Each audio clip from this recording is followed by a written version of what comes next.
Okay, this question is taken from the June 2007 AQA examination paper. It's question number 6, and the first part is all about the factor theorem, and then there's some integration and finding the area of the shaded region. So if we start off the first part, we've got part 1. It says use the factor theorem to show that x minus 1 is a factor of f of x. You've then got to express f of x in the form as shown, where p and q are integers. And then part 3, hence show that the equation f of x equals 0 has exactly one root and state its value. So, here's the work solution. If we now go through it in detail, obviously the first part of the question we have to substitute the value of 1 into f of x, and you'll see that we get an answer of 0, and therefore x minus 1 is a factor, and that must be stated. Part 2, it did say express in the form x minus 1 followed by a quadratic.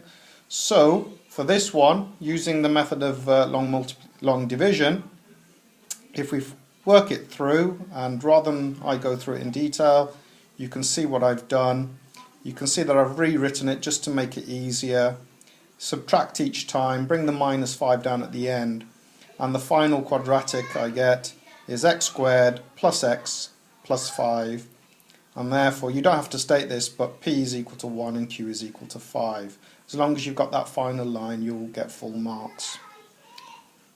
Okay, part 3, you've got to state that x equals 1 is a real root. You then do b squared minus 4ac for the quadratic, not the cubic, and you'll see that you get an answer of minus 19, which is less than 0. So you must state at the end, hence there are no real roots, or only real root is 1. Okay, so moving on.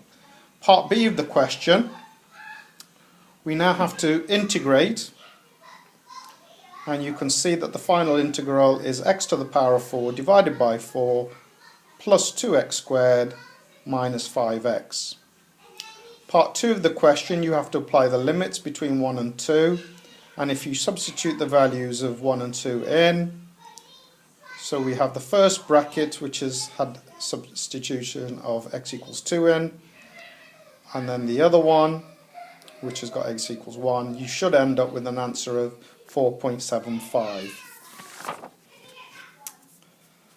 And then the final bit of the question, it asks for the area of the triangle. Again, a little sketch I always find is helpful.